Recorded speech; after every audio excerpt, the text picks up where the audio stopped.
What's up, family? Back once again, Sage, and I'm excited to share this transmission that's coming through on this day. The year's ending soon. It's 12:30 where I'm at right now, and what a time it's been, what a journey it's been. Many more of us are awakening to the truth of self and to this life that we're living, the potentials of what really is here, and the actual process of what it means to heal and go through that process. So it's very exciting for the collective at this time. And I'm sure if you're watching this video, you're already on your way, if not already there, right? So it's exciting.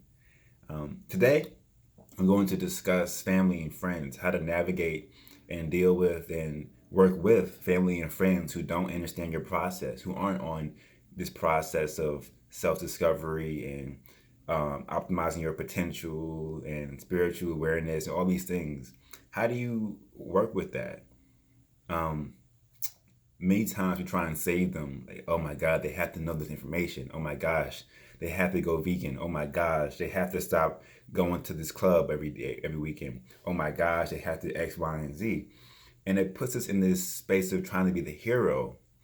But you trying to be God in someone's life can actually be perceived as you being the devil in their lives because you're trying to break and shatter their reality. Why is this person, why is my son, why is my friend trying to distract me from my truth? Why is this person trying to always shove this veganism down my throat? It's not for me. And then now you're the devil. And so you can see how that might cause attention or opposition and make it even more difficult for them to even accept the truth that you're offering or honoring, sharing. So there are certain ways to approach it.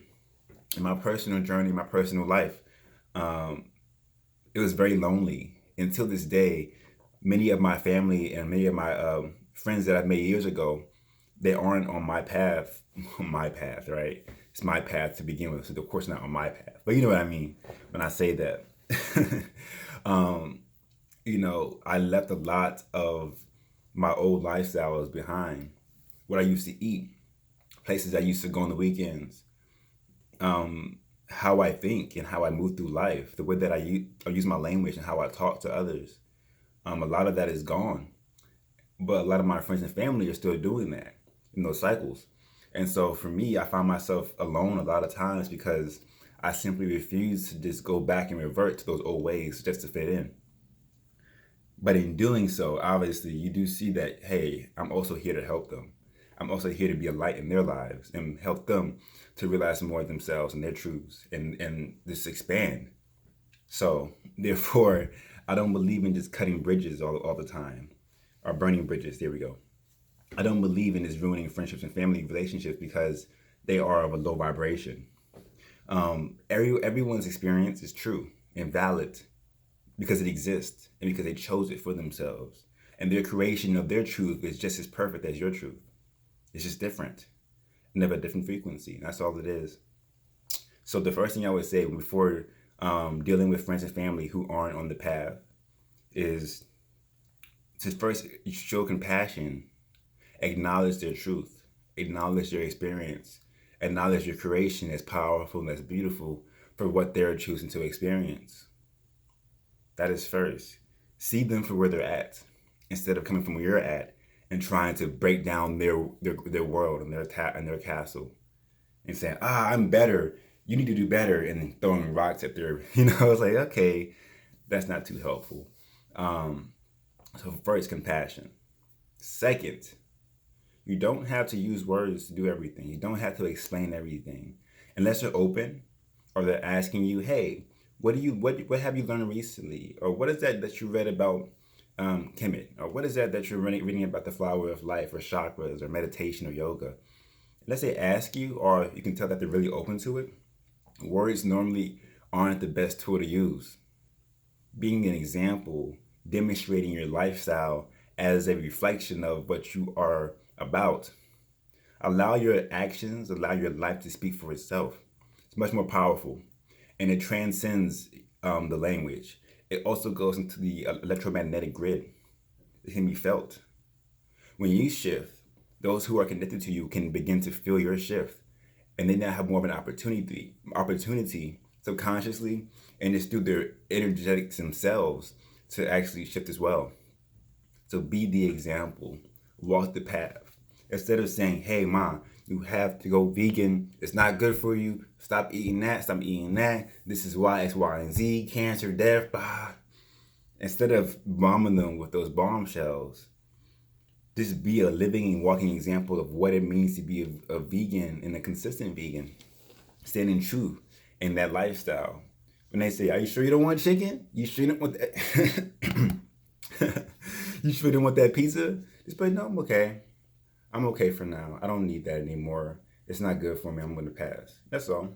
You don't have to shove them, give them a lecture.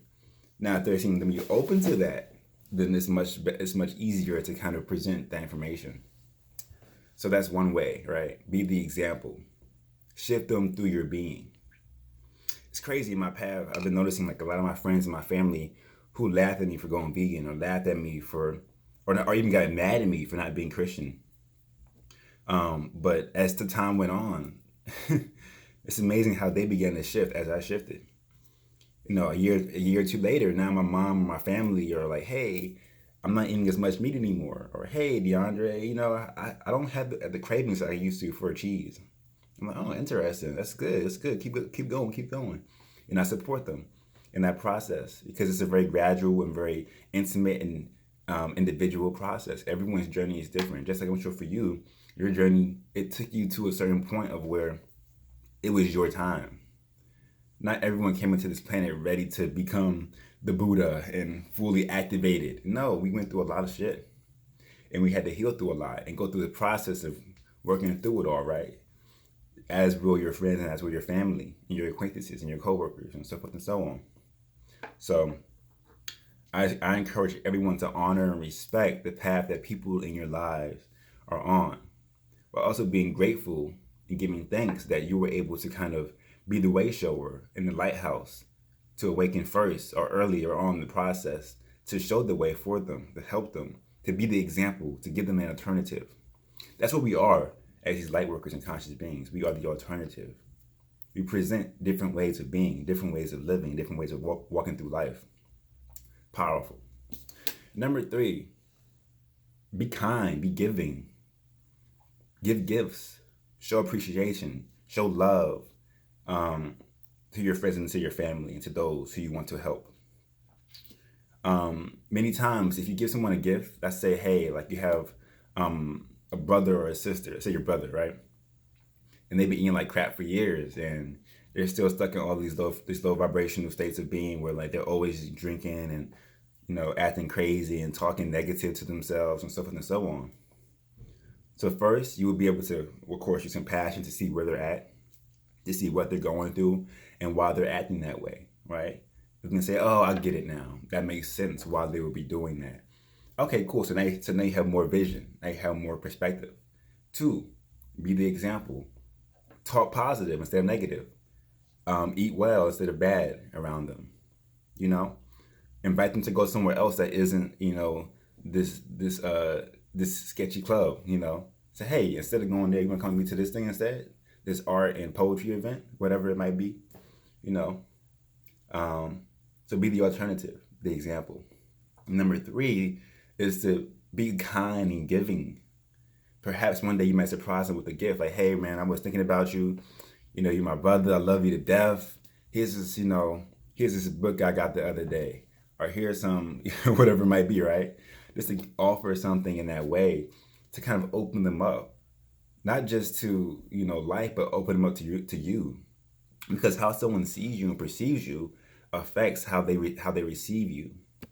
So if they have a giant wall up, the easiest way to kind of get into that space and to be with them on a more intimate level is to shift the perspective they have of you, to trust, to be comfortable in your presence. Especially for those of us who have gone, let's say, on the left-hand path, who have gone far down spirituality and others' paths, being able to say, hey, I'm here with you. Just because I'm on this, you know, hippy-dippy spiritual path doesn't mean that I'm not with you. And here's something to show that. Or even a compliment. Even just being with them in a time of need. These kind of things, these human things, are so important for us to connect and to really help heal our families and our friends. So there we go. I'll leave it at that for today. Hope you enjoyed the message. Wholeness.